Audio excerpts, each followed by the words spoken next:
안녕하세요. 공시와 투자 키팩터를 통해 투자 아이디어를 찾아주는 테린이 아빠입니다. 내용 보시고 도움되시면 구독, 좋아요, 알람 부탁드리겠습니다.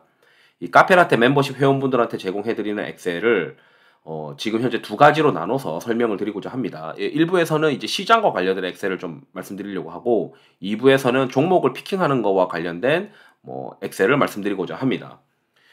아시다시피 이 카페라떼 회원분들은 아메리카노 회원분들이 제공받는 엑셀도 마찬가지로 공유받을 수 있고 이 카페라떼 회원분들의 엑셀이랑 아메리카노 회원분들의 엑셀에서 교집합이 되는 거는 없습니다. 그러니까 뭐 따로 이제 완전 약간 비슷한데 형태가 좀 다른 엑셀들이 많이 있다라고 이제 생각해 주시면 되고 제가 이제 그 시장에서 처음 이제 주식을 하게 되면은 어떤 구조로 생각을 해야 되고 어떻게 이제 하나씩 공부를 하는 게 좋을까에 대한 어떤 영상을 올려놨잖아요.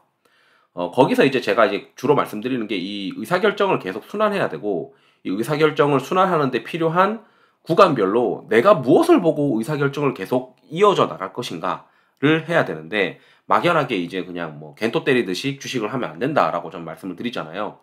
그래서 시장을 구분할 때 또는 종목을 선정할 때 이런 것들을 엑셀 같은 거를 가지고 여러분들이 여러분들만의 뭔가를 만들어야 된다라고 전 생각을 하고 있어요. 또는 어디선가 내가 이 각 구간별로 의사결정을 할 때 찾아볼 수 있는 인터넷 사이트가 있어야 된다라고 생각을 하는 거죠. 일단 시장 파악을 하게 될 때 우리가 경기 선행 순환 변동치를 본다거나 OECD 경기 선행 지수를 본다거나 또는 이제 프레드라고 하는 사이트에서 연준의 어떤 금리 인상이나 또는 인베스팅닷컴에서 경제 캘린더를 통해서 일정 같은 거를 보고 지금 내가 주식 비중을 얼마나 가져갈 것이냐에 대한 고민을 결국 할 수 있잖아요. 시장이 좀 된다 싶으면은 주식 비중을 70에서 한 100%까지도 가져가고 시장이 좀 안 된다 싶으면은 주식 비중을 50% 미만으로 가져가는 어떤 그런 기준을 내가 뭘 삼을 거냐 이런 것들이 이제 필요하겠죠. 그래서 이제 제가 제공해드리는 엑셀을 보시게 되면 카페라떼 멤버십 회원분들한테 이 시장과 관련된 데이터들은 이렇게 이제 제공을 해드립니다. 우선 간단한 것부터 보죠.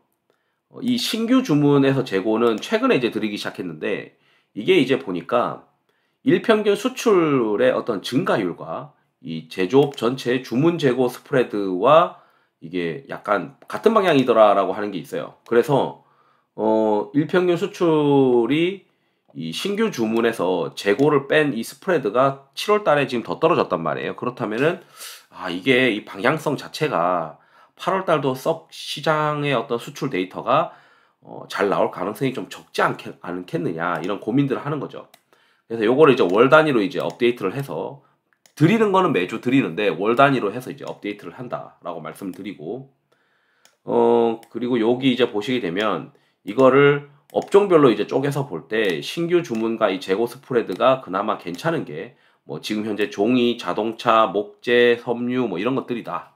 그리고 나머지는 여전히 상태가 좋진 않더라. 이렇게 이제 확인할 수가 있습니다.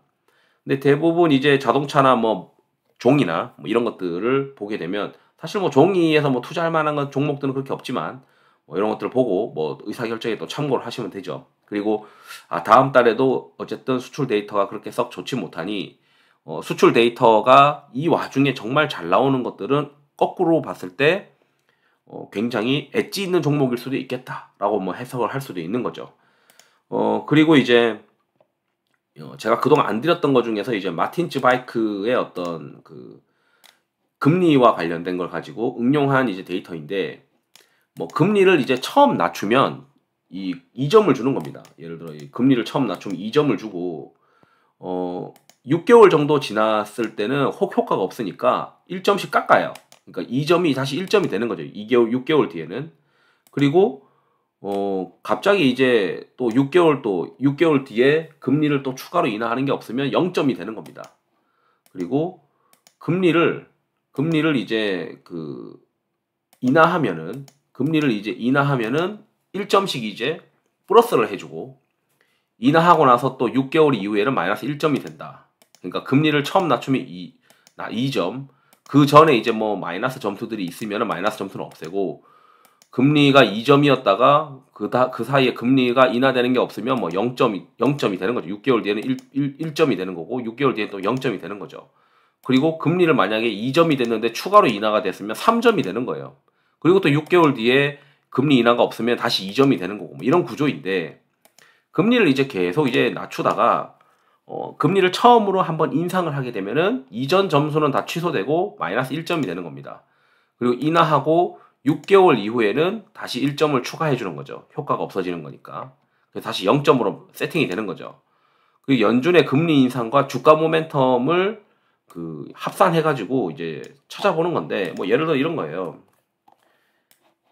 이거는 한국은행 기준금리고 이거 미국의 어떤 기준금리인데, 기준금리가 이제 이렇게 있다가 처음 이제 기준금리를 인상했던 게 이제 미국 같은 경우는 3월 31일이잖아요. 그래서 마이너스 1점이 된 거예요. 그리고 한 번 더 기준금리를 인상하니까 이제 마이너스 2점이 되는 거고, 그 다음에 또 한 번 더 기준금리를 인상했으니까 마이너스 3점이 되는 겁니다. 이렇게 이제 구조를 해서 가져가는 거죠. 1점이었는데 마이너스 1점이 되는 거고, 기준금리 인상한 마이너스 1점, 그리고 0.5 bp에서 그 0.5가 그대로인데 한 번 더 인상했으니까 여기서 잘못 적었네요. 마이너스 2점이 되겠네요.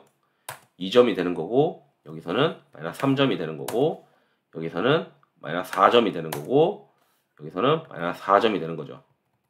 그렇죠? 그렇게 돼가지고 12개월의 어떤 우리가 이제 주가 모멘텀이라고 하는 게 12개월 전 대비 수익률이 플러스일 때는 4점, 플러스가 아닐 때는 0점, 뭐 이렇게 이제 구조를 짰을 때 이게 이제 여기서 요거 봤을 때 요게 이제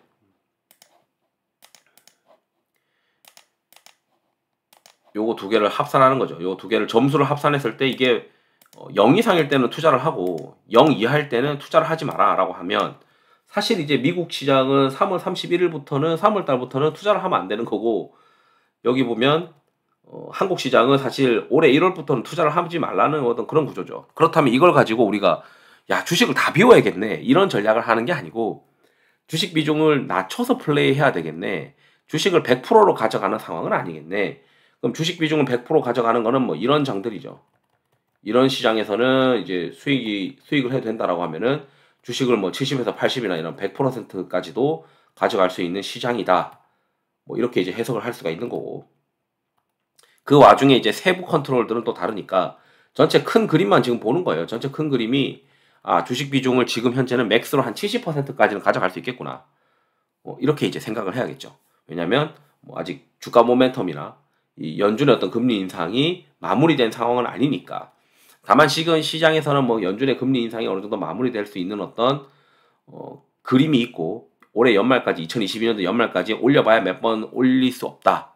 횟수로는 몇 번 올릴 수 없고, 뭐 그 폭은 이제 클 수 있겠지만 올리고 나면은 연준의 어떤 금리가 한 3.5까지 정도만 가더라도 추가 상승 가능성은 제한적이지 않겠냐, 뭐 이런 고민을 하면서 지수는 이제 좀 더 빨리 반등할 수 있겠지만, 일단 이 구조로 봤을 때 안전하게 플레이한다는 가정을 하면 지금 현재는 주식 비중을 100%는 아닌 거다, 뭐 이렇게 이제 해석을 하는 용도로 이거를 지금 저도 가지고 있습니다. 그리고 이제 그 계절성 분석이라는 게 있는데, 이 코스피나 코스닥이나 이런 구성 요소들을 월 단위로 이제 수익률을 다 만들었어요. 그 월 단위 수익률을 했을 때 계절성이 어떻게 되느냐? 확실히 이제 이 작년 보통 이제 어떻게 투자를 하냐면, 작년 이제 11월, 12월, 2월부터 4월까지 주식 투자를 하는 게 좋은데, 이 11월, 12월에는 대형주가 좀 잘 되고, 그 다음에 12월 말부터 그 4월까지는 소형주나 중형주가 잘 되더라. 뭐 이런 이제 특성들이 이제 과거 제가 이제 데이터를 2000년도부터 해놨는데, 2000년도부터 요런 이제 데이터들이 있으니까 요거가 똑같이 지금 현재 시장에서도 반복을 하는지를 확인을 하고 뭐 대응을 하면 되겠죠. 어쨌든 올해도 이제 9월, 10월이 이제 영 수익률이 안 좋을 가능성이 있어요. 과거 이제 패턴상. 그렇다면은 9월, 10월에는 미국의 어떤 빅테크의 실적 발표도 올해 같은 경우 있을 것이고, 그 다음에 가을에 금리 인상이 있을 것입니다. 그리고 그 가을에 이제 금리 인상이 결국 이제 경제에 어떻게 영향을 주는지에 대한 것도 봐야 되고, 거기에 3분기 때 기업 실적이 어떻게 발표되고 4분기나 내년 이제 1분기에 대한 가이던스가 나오는 게 이 3분기 실적 발표인데, 보통 이제 그러다 보니까 9월, 10월에는 주가가 이제 떨어질 수도 있죠. 또한 이제 뭐 늘 반복했던 성장 스토리가 9월, 10월에는 또 이제 뭐 성장을 하더라도 성장 스토리가 먹히지 않으니까 주가가 이제 떨어질 수도 있는 것이고요. 어쨌든 이제 9월, 10월은 항상 좀 조심해야 되고, 그 10월 달 지나고 나면은 주식을 또 플레이할 수 있는 장들이 오더라. 그런데 대형주가 먼저 오고, 그 다음에는 꿈이 있는 주식들은 항상 이제 연초에 잘 되더라. 뭐 이런 이제 그림들을 가지고 전반적으로 대응해 나갈 수 있도록 계절성 분석도 해놓고 있습니다. 그 다음에 이제 제가 이제 그 차트를 활용해 가지고 이 주도 업종을 좀 뽑기 위해서 만들어 놓은 건데, 이건 주간 단위로 만들었어요. 이 주간 단위로 이제 저는 이제 이거를 좀 세부 데이터로 보는데, 전체 큰 틀에서는 시장에 이제 불이 들어오고 있지 않잖아요. 예를 들어 뭐 마틴츠 바이크나 이렇게 봤을 때 전체 불이 들어오고 있지 않은 상황이지만, 세부에서 들어오게 되면은 그 안에서도 이제 주식 비중을 좀 높일 수 있는 어떤 상황은 된다라고 생각을 하고, 한 최근 2주 동안 불이 들어오고 있잖아요. 첫 번째 주부터 불이 들어왔고, 그 와중에 이제 시장에서 좋아하는 게 뭐 지금 현재 음식료고 뭐 의약품 지수고, 아마 화학은 들어가서 보면 아마 LG화학이 이제 제일 큰 시가총액일 거고, 뭐 기계는 뭐 LX 일렉트릭으로 저는 이제 예상하고 있고, 유통업은 최근에 이제 실적적으로 롯데쇼핑 이런 게 껴져 있어서 불이 들어온 거라고 보고 있어요. 그래서 이렇게 이제 저는 이제 시장을 좀 보려고 만든 거나 마찬가지인데, 이게 이제 둘 다 불이 들어오면은 주식 비중을 좀 가져가고, 이게 둘 중에 불이 하나 이제 꺼지게 되면은 주식 비중을 이제 뭐 조금 줄여놓고 이제 가져가야 되고, 이게 둘 다 불이 안 들어오면 주식 비중을 많이 낮춰놓고 있어야 되는구나, 이런 거죠. 둘 다 불이 안 들어오는데 마틴츠 바이크도 지금 현재 시장은 별로 좋지 못하게 보고 있으니까 주식 비중을 많이 낮춰놓고 있어야 되겠다. 뭐 이런 이제 의사결정을 스스로만의 체계화 시킬 수 있겠죠. 그리고 이제 코스닥 콤파스라고 하는 전략이 있는데, 이것도 이제 그 아래에 네 가지 기술 지표를 이용해서 코스피의 어떤 또는 코스닥의 현 추세를 나타내는 거고, 이거 점수화한 거거든요. 요것도 이제 관련된 보고서를 제가 링크를 걸어 놓을 텐데, 그 링크를, 그러니까 커뮤니티 게시글을 보시게 되면 이 파일을 다운받을 수 있는 자리에 보면 이 전략에 대해서 그 게시글을 올려놨어요. 그러니까 관련된 보고서를 올려놨으니까 그걸 읽어보시면 됩니다. 그걸 구조로 해서 만든 거고, 그냥 그런 거 보기 싫으시면은 이게 베어구나 그러면은 이것도 보시게 되면, 불이라고 하는 지표가 왔다 갔다 하긴 하지만 어느 순간 이제 베어가 꾸준히 나오는 게 2022년도 1월부터란 말이죠. 그러면 이 구간에서는 이런 구간에서는 내가 주식 비중을 100%는 가져갈 수는 없지 않냐, 이런 거를 기준으로 해서. 근데 이거 하나만 봐서는 내가 주식 비중을 낮추는 게 좀 찜찜한데, 그러면 이것도 체크해보고, 다른 방법으로 이제 시장을 바라보는 것도 체크를 해보고, 마틴츠 바이크도 체크를 해보고, 그 다음에 계절성 분석을 보면서 세부적인 것도 고민해보고, 그 다음에 이제 차트 활용을 통해 가지고 최근 시세의 어떤 트렌드도 좀 체크를 해보고, 이런 것들을 통해서 주식 비중을 조금씩 늘려놨다가 조금씩 줄였다가 하는 거에 대한 어떤 기준을 만들면 되죠.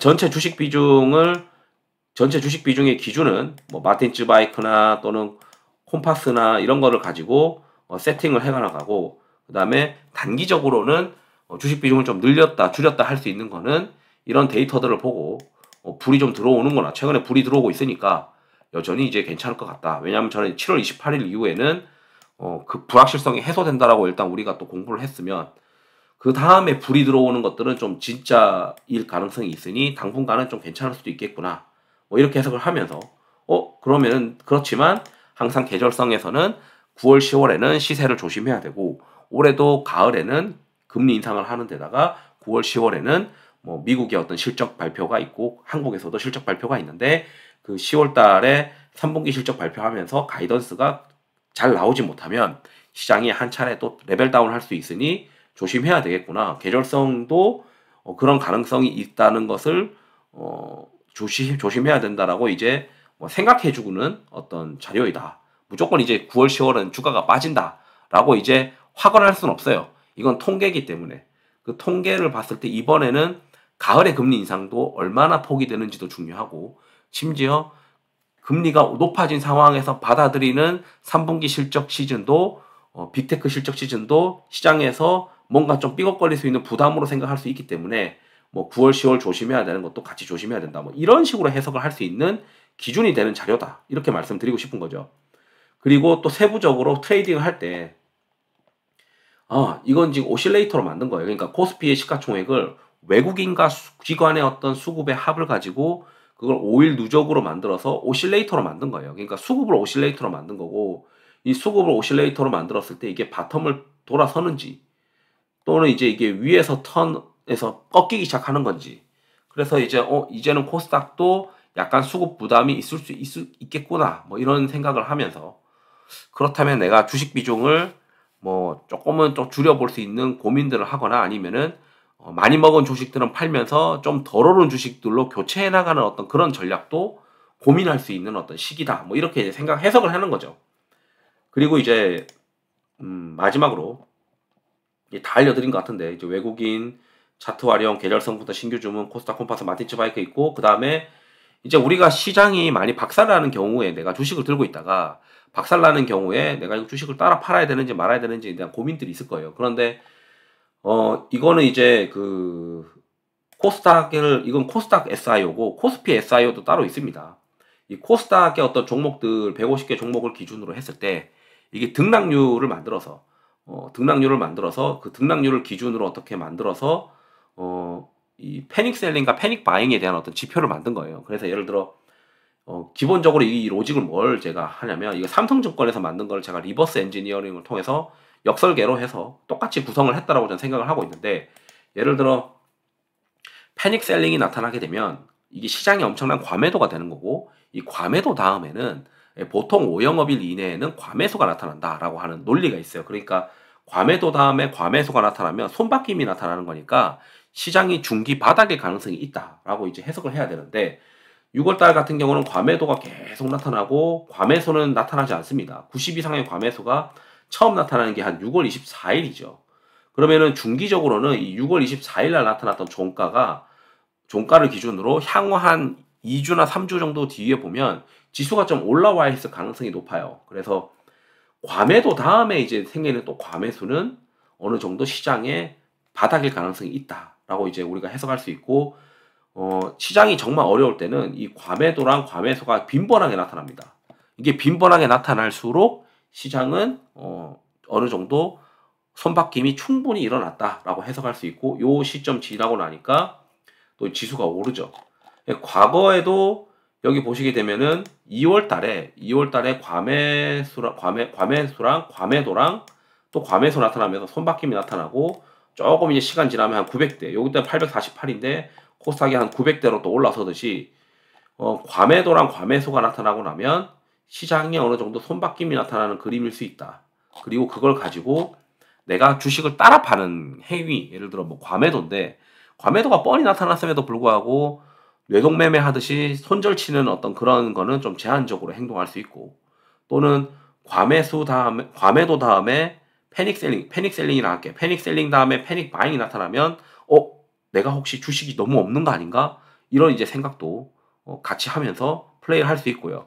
여기에 이제 별도로 엑셀은 없지만 제가 코스닥 지수 3일, 5일, 10일선의 이평선을 가지고 주식을 사거나 주식을 파는 거에 대해서 조금 어느 정도 긍정적으로 해석을 하고 있다고 말씀드렸는데, 예를 들어 코스닥 3일, 5일, 10일 이평선을 모두 위에 있는 종가가 유지되고 있으면 계속 주식을 플레이해도 되고, 그런데 어느 순간 코스닥 종가가 그 3일, 5일, 11선 이평선을 모두 이탈하는, 모두 밑에 있는 종가로 끝나게 되면 그 다음 이 거래일부터는 주식 비중을 확 줄여야 된다라고 말씀드리고 싶고, 그 다음에 바닥에서 계속 이제 코스닥 종가가 그 3일, 5일, 10일 이평선 밑에서 계속 놀고 있다가 어느 날 보니까 3일, 5일, 10일 이평선 중에 하나라도 종가로 회복을 하면 그 다음 날에는 다시 한번 주식 플레이를 할 수 있는 기회가 이제 점점 온다. 다시 주식 비중을 늘려도 된다라고 하는 로직으로 하는 거고, 그 로직을 하면서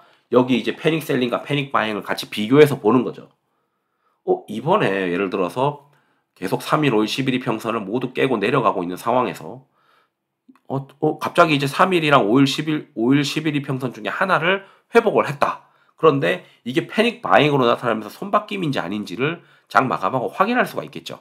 그래서 그런 걸 확인하면서 이거는 패닉 셀링 다음에 패닉 바잉이 나타난 것이고 3일, 5일, 10일 이평선 중에 하나를 오랜만에 회복을 했으니 주식을 좀 늘려봐도 되게는 그 다음 날부터는 주식을 늘려봐도 되는 상황일 수도 있겠다라고 이제 해석을 하는 그런 구조입니다. 그러니까 결국 이제 이런 걸 말씀드리면서 이거 시장 파악하는 게 뭐가 중요하냐, 엑셀이 종목 잘 잡는 게 중요하지, 이런 거 하겠지만 본인의 어떤 계좌의 맥시멈 드로우 다운을 좀 줄이기 위해서는 시장을 파악을 해야 되고 현금 비중을 좀 늘렸다가 줄였다가 하는 거를 어떤 기준을 가지고 내가 할 것인가를 고민을 많이 해야 되고, 그 고민을 제가 계속 했을 때 어떤 지표 하나만 보고 그걸 하는 거는 위험하고, 여러 가지 지표를 골라서 내 로직을 만들어서 그 로직을 대입해 가면서 주식 비중에 대한 어떤 기준을 좀 삼아가는데 필요한 자료이다라고 이제 말씀드리고 싶은 거죠. 이 방식 말고도 다른 방식들이 많이 있을 겁니다.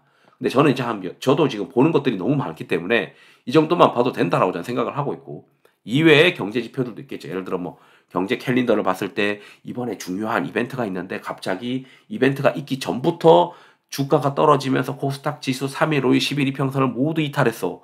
그러면 이제 이렇게 해석하는 거죠. 이번에 발표되는 지표가 경제 지표가 너무 안 좋은 게 미리 시장에서는 알고 있기 때문에 선반영된 것이다. 그래서 그 발표가 또는 뭐 잘 나올 수도 있지만 그게 컨센을 하회하는 거다. 뭐 이렇게 해석할 수도 있겠죠. 그렇기 때문에 다음번 지표 발표가 좀 위험한 지표가 시장의 어떤 변동성을 높이는 어떤 지표 발표이기 때문에 그 전에 주가가 빠지는 거는 일단 나도 그 추세에 순응해서 3일, 5일, 10일 이평선을 모두 이탈하면 주식 비중을 좀 줄이자. 뭐 이렇게 해석을 할 수도 있는 거죠. 그런 이제 어떤 기준, 내가 최악의 어떤 주식을 많이 들고 6월달 경우에는 막 떨어졌잖아요, 시장이. 주식을 많이 들고 2022년 6월달처럼 들고 떨어지는 그런 실수를 하지 않기 위해서, 들고 떨어지더라도 현금을 좀 들고 떨어지는 그런 방법을 찾기 위해서는 뭔가 자신만의 기준이 있어야 되고, 시장을 어떻게 상황을 좀 해석할 수 있는 그게 가져야 되는데, 막연하게 이제 스토리 잡듯이 하는 것보다는 데이터 보고 지금 장이 3일, 5일, 11일 이평선을 하회해서 가는 건지, 그리고 패닉 셀링인지 패닉 바잉인지, 그리고 전체 이제 어떤 마틴 츠바이크 기준으로 봤을 때 주식 비중을 100% 가져가는 게 맞는지 아닌지, 뭐 또는 코스닥 콤파스 기준으로 지금 시그널링이 어떻게 뜨고 있는지, 이런 것들을 좀 고민을 하고, 또 계절성으로 지금 주식 비중을 어떻게 가져가야 되는 건지, 이런 것들을 좀 고려를 해서 이제 내가 어떻게 주식 비중을 가져갈 건지에 대해서 고민을 하는 게 좋지 않겠느냐. 사실 이제 지금 여름이잖아요. 7, 8 이렇게 여름 때는 이 중형주가 잘 돼요. 근데 중형주도 8월까지만 되고 9월, 10월 달에는 또 실수가 있습니다. 근데 9월, 10월에는 주식이 잘 안 돼요. 어떤 그 섹터의 어떤 종목이더라도. 심지어 이 잡주들은 6월 달부터 거의 안 되는 경우가 많습니다. 소형주들은 이제 들쑥날쑥하면서 안 돼요. 9월, 10월은 더 잘 안 됩니다. 근데 이게 주식이 빠지고 나면은 리바운드 현상을 이제 11월, 12월에 겪게 되는데, 11월, 12월에는 이 대형주들이 좀 잘 되는 상황이 있죠. 그래서 이러한 어떤 습성을 고민을 해서 지금 시장 상황이랑 또 경제 캘린더랑 그런 것들을 고려했을 때 이번에도 계절성 이렇게 흘러갈까? 그리고 다른 전체 시장 주식 비중을 얼마나 가져가야 될까?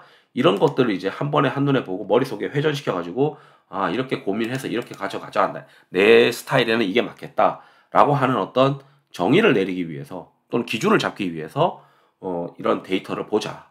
이렇게 좀 말씀드리면서 영상을 마치도록 하겠습니다. 이게 이제 그 시장 관련된 데이터고, 2부에서는 이제 종목 관련된, 그 와중에 이제 내가 주식 비중을 좀 가져가는데 어떤 종목들을 좀 볼 거냐, 그런 것들을 이제 어떤 종목들을 투자 아이디어로 찾아볼 것이냐, 이런 것들을 이제 말씀드리고 싶어서 준비해 놓은 겁니다.